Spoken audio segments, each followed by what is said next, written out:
नमस्कार, S24 में बहुत स्वागत है आप सभी का और मैं आपके साथ वर्षा। चलिए नजर डालते हैं आज की ताज़ा खबरों पर। फंदा ब्लॉक की ग्राम पंचायत इमलिया में 96 पंचायतों के सरपंच आज मौजूद रहे। यहाँ पर एक मीटिंग रखी गई जिसमें मीडिया के सामने उन्होंने अपनी समस्याओं को बताया और मुख्यमंत्री, कलेक्टर और समस्त अधिकारियों से ये मांग की है कि उन्हें अपने कार्य क्षेत्र में काम करने दिया जाए और उनका मान सम्मान भी करें, क्योंकि जिला पंचायत के ऑफिस में या कहीं भी किसी भी दफ्तर में जाते हैं तो उन्हें घंटों चौकीदारों की तरह खड़े रहना पड़ता है और काम कराने के लिए मिन्नतें करनी पड़ती है, जबकि यह जनता के चुने हुए प्रत्याशी हैं। इन सब समस्याओं को लेकर आगामी दिनों में मुख्यमंत्री जी से यह बात करने की बैठक रखी गई है। आइए हम जानते हैं इमलिया पंचायत में जो बैठक रखी गई थी उसमें क्या निर्णय लिया गया है और सरपंचों की अपनी क्या समस्याएं हैं। इन सभी समस्याओं को लेकर हम बात करने वाले हैं यहाँ के सरपंचों से। आप देख रहे हैं 24 फंदा पंचायत के 96 सरपंच यहाँ पर उपस्थित हुए और उन्होंने अपनी समस्या मीडिया को बताई है और उन्हें काम करने में काफ़ी दिक्कतों का सामना करना पड़ रहा है। सरकार उनकी मांग पूरी करे, उसके लिए उन्होंने अपनी पूरी समस्याओं को बताया और मुख्यमंत्री जी से, कलेक्टर साहब से, सीओ साहब से मिलकर आगामी दिनों में ये कार्रवाई करवाने की बात कर रहे हैं। ब्लॉक के पूरे समस्त सरपंच भाई बहनें भी हमारे एकत्रित हुए हैं 5 सूत्री मांगों को लेकर। सबसे प्रथम मांग है हमारी मुख्यमंत्री जी से, कलेक्टर साहब से, कि जो अभी मनरेगा में काम चल रहा है वो ग्राम पंचायत में हमारी, उनमें इन्होंने अनिवार्य किया है कि मजदूरों के दोनों टाइम फोटो खींचकर जियो डेक किए जाए, 3 टाइम। क्या यही काम बचा क्या हमारा? बाकी काम भी हमारे उसमें बहुत दिक्कत आई सभी सरपंचों को। तो प्रथम मांग तो हमारी वही कि उसको हटाया जाए, जो निरंतर चल रहा था वैसे चलने दिया जाए, तो ग्राम पंचायत में काम भी हो सके, काम हो जाएगी, हमें सुविधा होगी सब सरपंचों को। इसके अलावा क्षेत्र की और क्या समस्याएं हैं जिसको लेकर आज आपने मीटिंग की है? क्षेत्र की और समस्या बता रहे हैं हम आपको। समस्या दूसरी हमारी ये है कि हमारा जो पूरा पंचायत एरिया है, गवर्नमेंट एरिया लगा हुआ है, शहर के नज़दीक, यहाँ पे बहुत सी अवैध कॉलोनी कट रही है। तो हम ये चाहते हैं कि पहले जो अधिकार थे ग्राम पंचायत, अधिकार वापिस किए जाए और जो डाइवर्सन लोग कराते हैं कॉलोनी वाले, उससे पूर्व पहले ही ग्राम पंचायत से एनओसी ली जाए। उसके बाद समझ जो भी अधिकारी गण उनको फीस तो मिल रही, जमा होती है उनकी, तो पहले अनिवार्य एनओसी ग्राम पंचायत से ली जाए, उसके बाद ही डाइवर्सन की प्रक्रिया पूरी की जाए। और क्या मुख्य मांग है आपकी? और मुख्य मांग है हमारी, जैसे हमारे ग्राम पंचायत में राशि आती है उस पर जीएसटी लग रही है, तो हम भी तो शासकीय काम कर रहा था। वैसे हमें एस्टीमेट डीआरपी बना के पेमेंट दिया जाता है, उसमें से हम 5% 10% जीएसटी देंगे, तो हम कहाँ से वो काम कर पाएंगे? और रेट, पुराने रेट में रेट बहुत कम है हमारे। शायद मुख्यमंत्री जी ने रेट तो बढ़ा दिया अभी, लेकिन हमारे पास अभी आया नहीं, डीआरपी आई नहीं। और मनरेगा की जो मजदूरी अभी 220 रुपये में काम कर रहा है, आप 204 रुपये। आप भी सब शहर में रहते हैं, सबको समझ मालूम है कि 204 में मजदूरी मिल रही है। कम से कम 500 रुपये तो की जाए, तो हम एक्चुअली काम करा सकेंगे उनसे, उनको भी कुछ मिलेगा। 200 रुपये बताइए कोई काम करेगा? नहीं कर सकता काम। उसके बारे में ज्ञापन कभी कहाँ सौंपा गया है? अभी तो हमने ज्ञापन बनाया है, सब सरपंच भाई हमारे एक्टिव हुए हैं।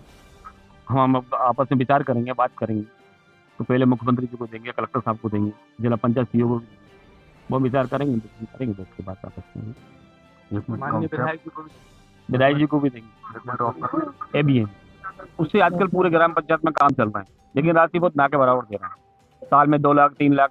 अब हमारी जैसे हमारी पंचायत है, तो हमने तकरीबन 12-13 लाख रुपए की नाली बना दी, लेकिन राशि कितनी आई है? 4,20,000 रुपये। 8 लाख हमारे जेब से फंस हुआ, और वो राशि देते जनता के हिसाब से। जैसे आपके 3,000 राशि है या जनसंख्या है, तो 260 रुपये के मान से देते हैं, और 5,000 है तो 640 रुपये देते हैं। हम चाह रहे हैं राशि बढ़ाई जाए ग्राम पंचायत, एसबीएम की और मनरेगा की। ग्राम पंचायत और गौशालाओं की क्या व्यवस्था है? गौशाला कुछ बनी है, कुछ बन रही है। गौशाला तो क्या है, मनरेगा से बनती तो उसमें बहुत समस्याएं आती है। जिनके खाते में पैसे डलते हैं उनसे निकालते हैं, फिर उसमें अपन काम करते हैं, उसमें बहुत ज्यादा समस्या आती है। मनरेगा ही का मंजूर कर रखा है उन्होंने, मनरेगा के अलावा गौशाला बना नहीं। और एक गाय पे 20 रुपए है तो और हमारी एक प्रथम समस्या भी है अभी गर्मी आने वाली, तो पीएचई वाले जो योजना चल रही, नल जल योजना है, ठेकेदार को काम दे दिया गया। 6 से महीने हो, 1 साल हो गए, समय पीरियड खत्म हो चुका उनका, लेकिन कोई काम करने नहीं आता, ऐसे ही पड़े, और काम भी की गुणवत्ता ठीक नहीं होगी। इसकी कंप्लेंट कहाँ कंप्लेंट सब जगह कर चुके, साहब सुनने ही तैयार नहीं। निम्न प्रकार की घटिया सामग्री इस्तेमाल करते हैं, मोटर बिल्कुल फर्जी डालते हैं, 2 दिन में खत्म हो जाती है। आपने ठेकेदार को इसकी समस्या बोला है, लेकिन वो ये बताते हैं कि साहब हमें यही दी गई मोटर। जैसे हमारी पंचायत विभाग है, हम मान लो राइस विभाग में जाते हैं, तुम्हारा ना मान सम्मान मिलता है, ना बात करने तैयार होते हैं, हम चौकीदारों की तरह बाहर खड़े रहते हैं। हम अपने काम के लिए नहीं जाते, हम क्षेत्र की पब्लिक के लिए जाते हैं, जनता के लिए जाते हैं, वो भी पब्लिक के लिए बैठे हैं। उन्हें तो गाड़ी मिल रही, बंगला मिल रहा, सब कुछ मिल रहा है, हमें कुछ नहीं मिलता। उसके बाद हम डीजल पेट्रोल जला के जाते हैं, घंटों खड़े रहते हैं, 8-8 दिन के डेट पे डेट दे दी जाती है। तो भाई कम से कम विभाग का काम सहयोग करे, विभाग पंचायत विभाग को सहयोग करे। आप किसी अधिकारी के पास अगर जाते हैं तो वो मान सम्मान से हमें नहीं देखते हैं, हम बाहर खड़े रहते हैं घंटों।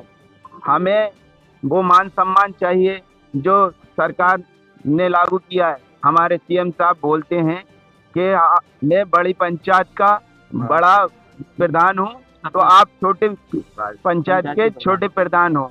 आप और मुझ में कोई अंतर नहीं, लेकिन ऐसा कुछ भी नहीं है। हम किसी अधिकारी के पास जाते हैं तो वो हमारी सुनने को तैयार नहीं, सुनने के लिए ऐसा खड़े रहते हैं पागलों की तरह, हाथ जोड़ के, साहब हमारा ये काम कर दो। हम जनता के चुने हुए प्रतिनिधि हैं और हमारे मान सम्मान मिलना चाहिए। ये हमारी लड़ाई है सरकार से, और ये मांग रखेंगे हमारे मान सम्मान के लिए। मैं हबीब सिंह सैनी गढ़ी पंचायत का सरपंच हूँ। एक सबसे बड़ी समस्या सरपंचों को आ रही है अतिक्रमण वाली। गांव में कोई भी निर्माण कार्य कराते हैं तो हर आदमी किसी कब्जा होता है।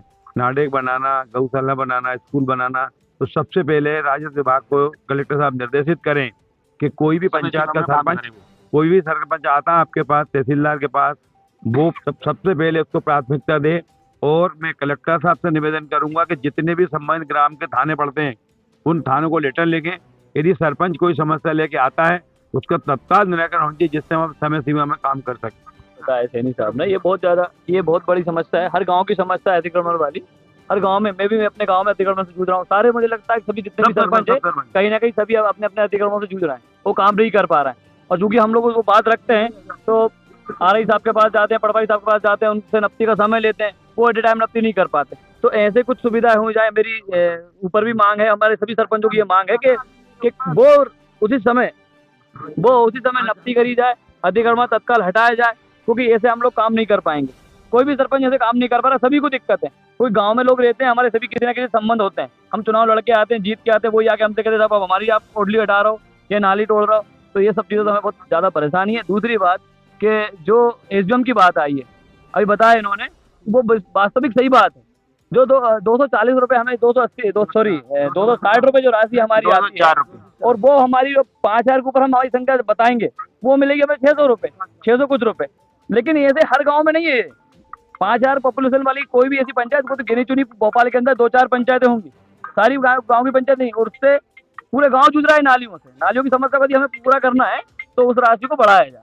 और यही बात को रखने के लिए हम सारे सरपंच यहाँ पे एकत्रित हुए हैं, पूरे फंदा ब्लॉक के सरपंच है, और मैं कहूँगा पूरे प्रदेश की समस्या है, एक हमारे फंदा ब्लॉक की नहीं है, हमारे यहाँ की प्रॉब्लम नहीं है, ये पूरी प्रॉब्लम पूरे प्रदेश की है। तो हम इन्हीं मांगों को लेके कलेक्टर साहब के यहाँ भी जाएंगे, CM साहब के यहाँ भी जाएंगे, हमारे क्षेत्रीय विधायक माननीय रावत शर्मा जी के यहाँ भी जाएंगे, और सब जो भी हमारे जहाँ पे हमें जाने की जरूरत लगेगी हम सब सरपंचों को हम वहाँ जाएंगे, और ये हमारी मांगों के लिए हम बात रखेंगे।